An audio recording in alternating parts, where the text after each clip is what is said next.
I'm okay. How are you, bud? Ready for me. Yeah, I was wondering how you were doing. We haven't talked in a little bit, and I was hoping that you're doing well. Yeah, I'm doing good. Just I'm ready to get out of here. Yeah, I bet. From the sounds of it, though, that might be happening soon, right? Because she got you moved somewhere else. You what? I said, from the sounds of it, though, that might be happening pretty soon, right? Because she found you somewhere to be. Yeah. Then we got to get the South Carolina thing taken care of as well. So. Right.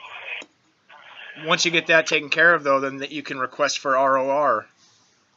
Yeah, exactly. Yeah. Nice. Shouldn't be a big deal once that's all done. How's it going? What was that, Randy? Hello. What's up? I said, how's it going? It's going pretty well, you know. I took like a little bit of a week break, just with all the craziness that was going around. I kind of got a lot of flack for, I guess not allowing Harvey to control me. Right. Yeah, it sounds like he was coming up with some wild stuff there for a little while. Yeah, you know, it was kind of downright ridiculous. It got to the point where he brought my kids into it and my fiance. Oh wow! And so I have a pretty short temper and a pretty bad one. Yeah. So I had to take a week. That, Yeah, I had to take a week and just kind of let myself kind of center that way. Cause I didn't want to go firing back because it's not going to benefit the community. So I try to do the right thing and basically let myself cool down and then get back to it and just ignore them. Right. So, but yeah, no, man. You know, besides that, things are going good. I've been going out in the community and I've been doing something, you know, like Operation Wake Up, I call it, going out and waking people up, talking, you know, in public, going to public places. So that's been pretty cool. You know, I'm not going so much off of this. It falls into this, and I bring that up. But I've been going more on. I found all the articles of incorporation for the United States. I found the articles of incorporation for the IRS and a bunch of things like that. HJR 192 stuff that has like really strong proof. You know. Right. But so as far as the internet goes, how is this case still holding up as far as people paying attention to it? There's a lot of people paying attention to it. Actually, now it's getting even more attention than before. There was just some articles in mainstream news about Heather and you. Oh, really? Yeah. Which venue? What was the name of it? It was I'm gonna have to get back to you on it because I just literally saw it today. It just came out. But it. Oh, I'm sorry. Hold on 1 second, Randy. It's this. I'm calling you on. I guess it's an app. I don't know. Yeah, it works pretty well actually. It's been pretty useful, you know. Okay, good. I appreciate you letting me know that because if it helps you out, you know, with calling, then I'm all for it. Yeah. Well, we've not really. You're the first person that's actually used it with me, so I don't know what we're going to save in phone cards, but we'll find out today, actually. Yeah, that's awesome. Hopefully it works really well. You know, that's what the plan is there. I'm supposed to be able to get 4 times the calls out of a phone card, so that's what I'm looking forward to. Yeah, if that works, it's only $10 a month for the second number. Yeah. So it's cheap. It's like, you know, I saw that and I was like, if that's gonna save you money, then let's do it. Yeah, exactly. But so I had a couple talks with your cousin, and she was saying that, you know, there's quite a few things going on right now with as far as your case, and I wanted to talk to you a little bit about. So, you're representing yourself now, right? Yes.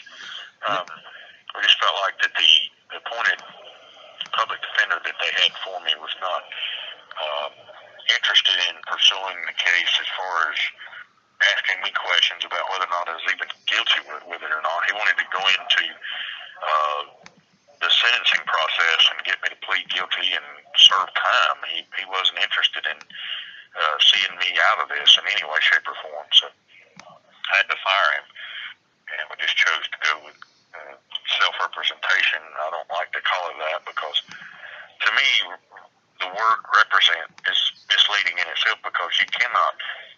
I look at it as simply presenting yourself. You cannot represent yourself. Does that make sense to you? Definitely. So that I have trouble saying that even. So I guess it's a word game, and that everything in a court system is a word game. So. Very much so. So with representing yourself and all of that, now have they been allowing you to be able to work on your case like they're supposed to be? No. Actually, they're supposed to get me an elbow attorney. My case took place on August 29th, and today is what is today's date? Today is the 9th. September the 9th. I still do not have an elbow attorney.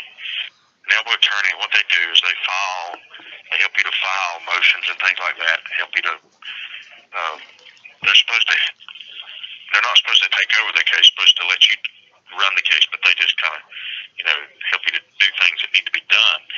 And at this point in time, I've not been appointed an elbow attorney. There's supposed to be a law library here at the jail. All that's available to us as far as law is concerned is a kiosk that is out in the commons area. And this kiosk is where everybody does their ordering. It's where you do any requests everything is on this kiosk. Everything that everybody does inside the jail is taking place on this kiosk. And the limited amount of time that we're out during our breaks or our times out during the day, these kiosks are covered with people using them, and then also there's not a place to do paperwork, to look up law. So it's very, when they've got you in the jail, they pretty much got your hands tied as far as being able to represent yourself.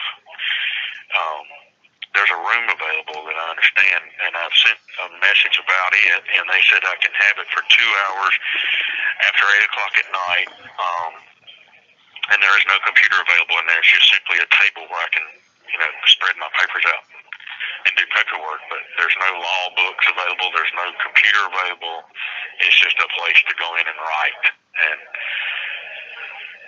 it's frustrating. But they haven't been allowing you to go in there, correct? Well, I've asked about going in there, but there's always some kind of excuse to why I can't, or it's just it's crazy. So basically, they're railroading you. They're not giving you your elbow attorney. They're not allowing you to use the facilities and the law library so that you can work on your case. They're basically there are certain rules that they're supposed to follow as far as allowing you to work on defending yourself against this matter. And instead of doing so, they're finding whatever reasons they can to delay and deter you from being able to complete those.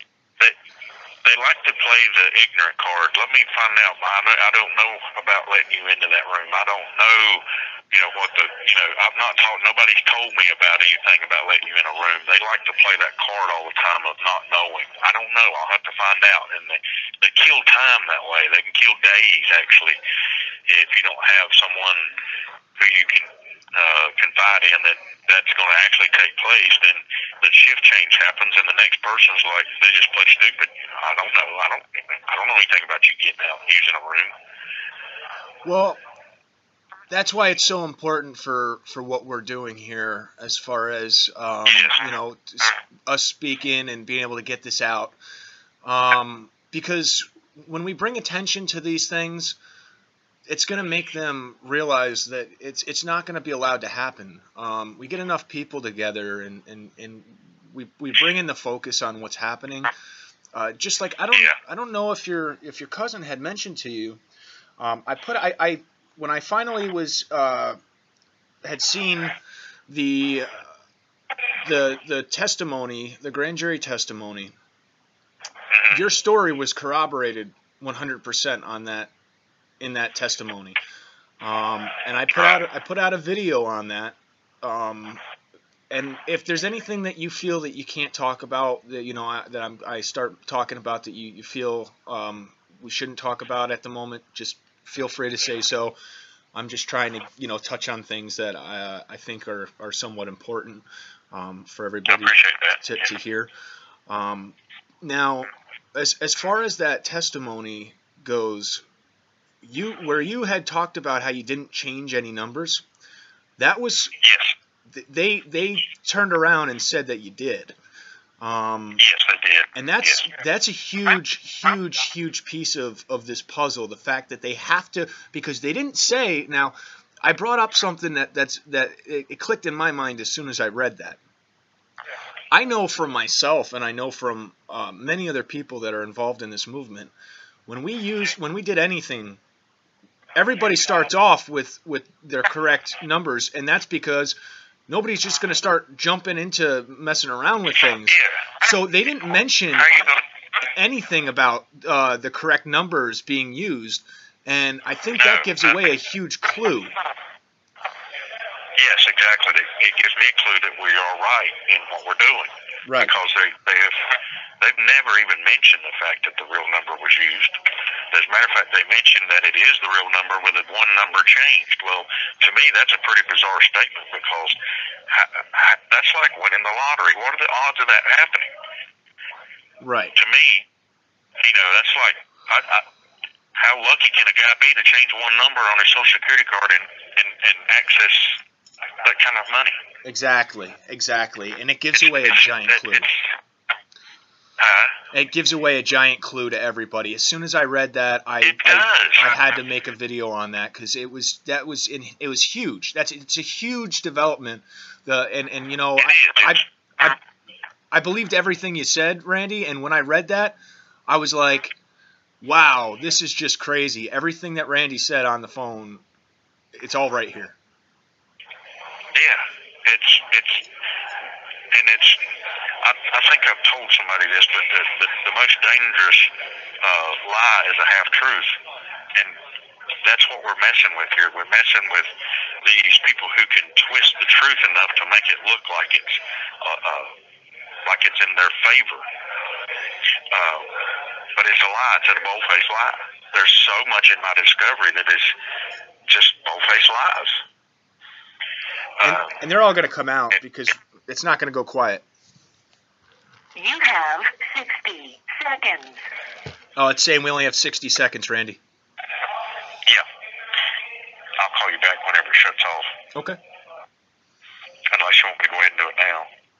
It's up to you. Is there anything else you want to finish what you were saying before it cuts out? Did you have any more questions, or? Oh yeah, I've got lots of questions. Well, yeah. Let me call you back then, because okay. I love getting it out. I haven't had a lot of. I get to talk to Trish a lot, but there's not a lot of people I get to talk to this situation about a lot, because it's a lot of people want to know, but I don't get to talk about it a lot. Right, definitely. So yeah, I'll be glad to call you back. Okay. All right, I'll go ahead and call you back. All right, Randy.